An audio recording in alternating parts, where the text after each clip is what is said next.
BJP के ज़ेर इक़्तिदार उत्तराखंड रियासत में इस वक्त जो माहौल है वहाँ पर जिस तरह से फ़ुरक़ा-वाराना जो माहौल बनाया गया है और हुकूमती सतह पर जो जुल्म सितम के वाक़यात पेश आ रहे हैं, मदरसा बंद करने की बात होती है, यूसीसी के सिलसिले में एक बड़ा जो है कॉन्फ्रेंस करने का जो है हुकूमत ने ऐलान किया है वहाँ पर जो है। हालाँकि ये यूसीसी के कानून को जो है नैनीताल हाई कोर्ट में भी चैलेंज किया गया है कि रियासती हुकूमत को ये इख्तियारी नहीं है कि वो यूनिफॉर्म सिविल कोड की तदवीन करे। उसी तरह से मदारिस को बंद किया जा रहा है, मुसलमानों को हटाने की कोशिश की जा रही है, क्रिश्चियनों पे हमले किए जा रहे हैं। तो उसी हवाले से एक फैक्ट फाइंडिंग रिपोर्ट जो है association for protection of civil rights नामी एक हुकूक इंसानी की तंजीम ने जारी की है। उस हवाले से उत्तराखंड से कई हजरात यहाँ पर तशरीफ़ लाए यानी दिल्ली आए हैं, प्रेस क्लब में आए हैं, जो उन्हीं के जो है रहनुमाई में ये क्या रिपोर्ट का इजरा किया गया है। ये जो मेरे हाथ में रिपोर्ट है उसका इजरा किया गया है। आइए उनमें बात करते हैं। सबसे पहले जो साहब हैं जो उत्तराखंड उत्तर प्रदेश से अलग करके जो उत्तराखंड बनाने की तहरीक चली थी, तो उसके जो है एक लीडिंग जो है फिगर हैं जनाब लताफ़त हुसैन साहब। लताफ़त हुसैन साहब, इस वक्त जो है आपने जिस मकसद से उत्तराखंड के लिए जो है तो काम किया था, उत्तराखंड मूवमेंट चलाई थी, आज वो जो आपका ड्रीम जो है, वो जो ख्वाब जो है आप टूटता नज़र आ रहा है।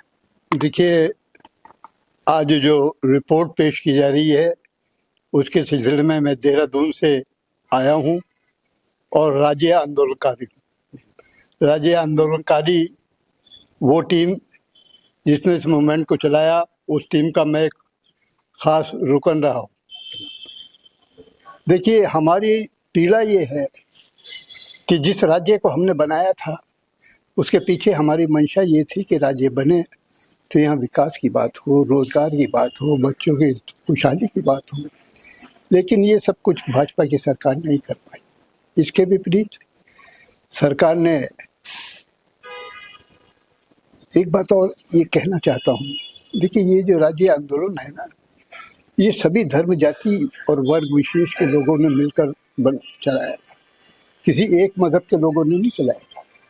और इसमें शहादत भी सबने मिलकर दी थी। मुसलमान भी शहीद हुआ, सिख भाई भी शहीद हुआ और अन्य लोग भी शहीद हुए। 42 शहादतें इस पूरे राज्य मूवमेंट में हुई।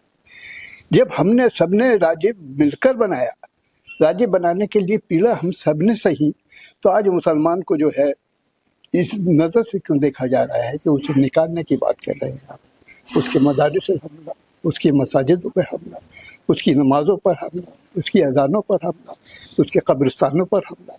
और मुख्यमंत्री के देखिए आप बयान जिस प्रकार से आते हैं, वो जिहाद के अलावा कोई बात ही नहीं करते। लव जिहाद, थूक जिहाद, भू जिहाद, सारे जिहाद मुसलमानों के साथ जोड़ते हैं।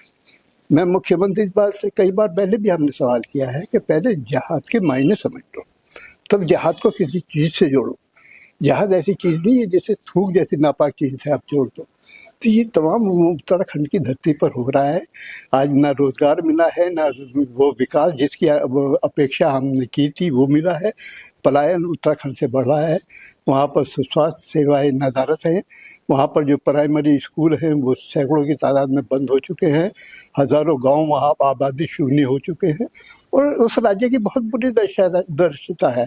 इन सबको संवारने के लिए मुख्यमंत्री काम करते हैं। इसके विपरीत वो एक अल्पसंख्यक समाज को निशाना बनाकर अपने जुर्मों को छुपाना चाहते हैं। ये उनके जुर्म है, बड़ा जुर्म है। वो ये कहते हैं कि साहब मेरा अधिकार है यूसीसी लागू करने का। अरे यूसीसी अधिकार तुम्हारा अगर लागू करने का है, तुम्हारे और भी तो अधिकार उसमें दिए हैं, राज्य को देखने का, राज्य के विकास का, राज्य के बच्चे के रोजगार के लिए, पलायन को रोक। इन सवालों पर तो आप काम नहीं करते। आप काम सिर्फ करते हैं मुस्लिम समाज को नुकसान पहुंचाने का, उसे उजाड़ने का। आज कोई तलवारों की बात करता है, कोई तलवार चलाने की बात करता है, कोई तलवार बांटने की बात करता है, कोई धर्म संसद की बात करता है, कोई मस्जिदों पे हमला करता है। काशीपुर में क्या हुआ, हल्द्वानी में क्या हुआ, उत्तरकाशी में क्या हुआ, ये सब चीज़ें आपके संज्ञान में है, बताने की जरूरत नहीं, जनता सब जानती है। इन तमाम सवालों पर मुस्लिम समाज को बुरी तरह से टारगेट करके निशाना बनाया जा रहा है, सिर्फ इसलिए कि सरकार अपनी नाकामियों को छिपा सके। तो ये कांग्रेस वहां पर है, मजबूत है, ये उसमें हालत में है, तो कांग्रेस क्यों नहीं उसकी मुखालिफत करती है? देखिए, कांग्रेस वहाँ पर विपक्ष है और विपक्ष की भागीदारी उसे मजबूती से उठानी चाहिए, लेकिन उसका अंदरूनी मामला है। कुछ बातें उसकी ऐसी हैं कि वो इस मूवमेंट को, इस आवाज़ को मजबूती से नहीं उठा पड़ी। वहाँ का जो क्षेत्रीय दल है, उत्तराखंड क्रांति दल, वो बहुत मजबूती के साथ क्षेत्रीय समस्याओं को लेकर और मुस्लिम समाज की समस्याओं को लेकर, और यूसीसी जिस तरीके से हम पर थोपी गई है, और यूसीसी में हाई कोर्ट में रिट पेंडिंग है, और यूसीसी खुद अपने आप में जो है वो अच्छा, वो सही कानून नहीं है, क्योंकि छोटा सा राज्य है, छोटी 1.25 करोड़ की आबादी के लोग हैं, और उसमें जौनसार का जो बहुत बड़ा क्षेत्र है, हमारा बहुत बड़ा आबादी, उसे आपने खुद ही छोड़ दी। तो गलती तो आपने यूसीसी बनाने में खुद ही कर दी। हाई कोर्ट में कानून है, और आप जो है 27 आने वाली 27 जनवरी को उसका एक बहुत बड़ा समारोह पूरे राज्य में बनाकर क्या संदेश देना चाह रहे हैं आप? चाहते क्या है आप राज्य की जनता से? देखिए, वहाँ का मुसलमान बहुत हैरेसमेंट में है, बहुत फिक्र में है, बहुत परेशानियों में है, और हम ये कहने आए हैं कि जो रिपोर्ट यहाँ पर सबमिट की है हमारे पत्रकार बंधुओं ने, वो बहुत साहस का काम किया है, बड़ी मेहनत का काम ये का हम उनका धन्यवाद स्पेशली तौर से करने आए हैं, और ये कहने आए हैं कि ये रिपोर्ट जो जारी कर रहे हैं उसे लोगों को, जो दानिशवर तबका है, जो इस देश से प्रेम रखने वाले लोग हैं, जो राज्य की भावनाओं को कदर करते हैं, राज्य से प्रेम रखने वाले, खासकर वो लोग जो राज्य की सद्भावना जिसके लिए हम जाने जाते थे उसे प्रेम रखने वाले हैं, वो इस रिपोर्ट के आधार पर एकजुट होकर इन लोगों को जो वहाँ का माहौल खराब करना चाह रहे हैं उनके खिलाफ एकजुट होना चाहिए। ये समय आ गया है। धन्यवाद। अब आप भी जो है खासतौर से देहरादून से आए हैं खुर्शीद साहब, ये रिपोर्ट आपके सामने है, तो क्या अमला सूरत हाल किस तरह की है? देखिए, सूरत हाल तो जैसे मैंने बताया यहाँ पर भी कि अब उसको उत्तराखंड, उत्तरांचल, इससे आगे बढ़ा करके सलाह की गई है कि ये देवभूमि है, और देवभूमि के अंदर गैर हिंदुओं का जो है यहाँ पे रहने का हक नहीं है। उसमें मुसलमान भी आते हैं, उसके अंदर क्रिश्चियंस भी आते हैं, उनके अंदर बुद्धिस्ट भी आते हैं, उनके अंदर वो दलित भी आते हैं। तो ये जब धारणा बनी है और उसको जो है एक तरह से पुष्पनाही है, पीछे से पुष्पनाही है, तो वो एक तरह से ओबाश किस्म के जो लोग हैं उनको एक तरह से छोड़ दिया गया है। अब वो तरह तरह से लोगों को सता रहे हैं, कभी जो है उनकी आइडेंटिटी के नाम से परेशान करते हैं, कभी उनके कारोबार को परेशान करते हैं, कभी उनकी मस्जिदों को तोड़ने के लिए कोशिश करते हैं, कभी मदरसे बंद करने की कोशिश करते हैं, कभी नमाजें बंद करने की कोशिश करते हैं, कभी आज़ानें बंद करने की कोशिश करते हैं। और इसके अंदर जो है उनको किसने राइट दिया? कॉन्स्टिट्यूशनल राइट सबका है, आपका तो राइट नहीं है ना। अगर कोई इलीगल कोई काम हो रहा है तो उसको पुलिस रोकेगी, एडमिनिस्ट्रेशन रोकेगा, आपको तो कोई राइट नहीं है। मगर वहाँ पर ये सब कुछ हो रहा है और एक सरपरस्ती के साथ हो रहा है। उस सरपरस्ती जो है वो 2014 से ज़्यादा हो गई है।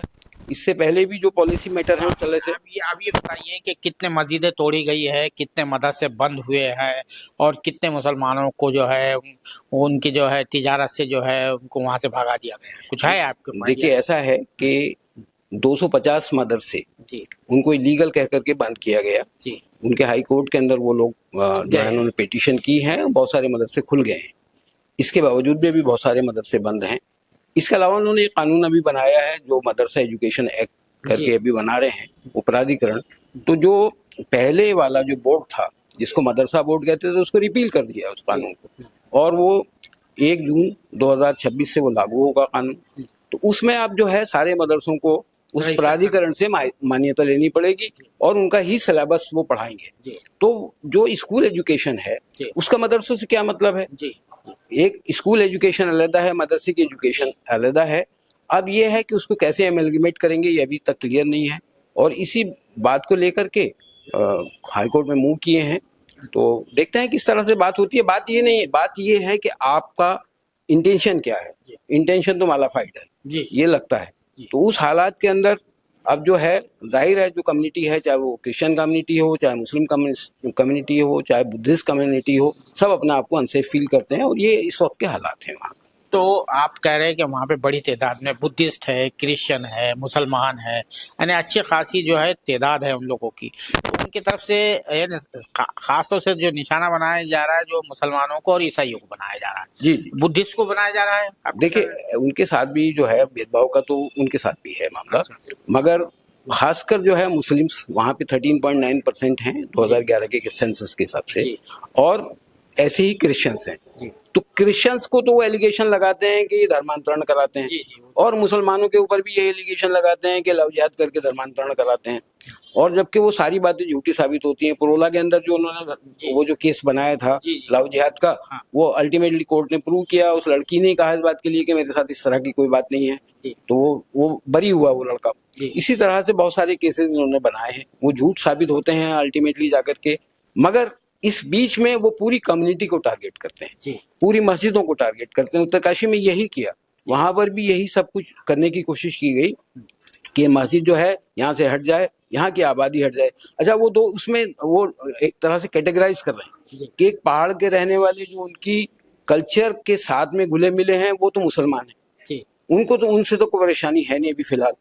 मगर जो बाहर से आ रखे हैं उनको बाहर ही कर दिया गया। अब वो जो ज्यादातर लोग हैं वो बाहर से आके कारोबार कर रहे हैं। भाई इकोनॉमिक कंडीशन के ऊपर तो पहाड़ के लोग भी गए हैं और वहां से यूपी के लोग भी आए हैं, तो उस कंडीशन को वो एक्नॉलेज नहीं करते। कहते बाहर के लोग आए, इन्होंने हमारे रोजगार छीन लिया है, इन्होंने हमारी बहु बेटियों को छीन लिया है। इस तरह की एक झूठा प्रोपेगेंडा करके और झूठे नरेशन बना करके वहां के बहुत सारे ग्रुप्स हैं जो ये काम कर रहे हैं और आपस में मुनाफरत पैदा कर रहे हैं, ये वहां पर चल रहा है। तो सियासी जमातों का क्या रोल? देखिए, सियासी जमात अपना देखिए बीएसपी है, एसपी है, देखिए उनका कोई वजूद वहां पर है नहीं जी। और जो सियासी जमात हैं जैसे वहां पर सिर्फ कांग्रेस और बीजेपी है। इसके अलावा उत्तराखंड एक क्रांति दल है। उत्तराखंड क्रांति दल जो है वो वहां के जो लोकल पहाड़ के इश्यूज हैं उसके ऊपर ज्यादा फोकस करती है। बीजेपी वाले जो है वो धर्म से संबंधित इश्यूज के ऊपर ज्यादा फोकस करके पोलराइजेशन करने की कोशिश कर रही है। कांग्रेस जो है वो साइलेंट मोड के अंदर है, कुछ चीजों पे बोल जाते हैं, कुछ चीजों पे नहीं बोलते।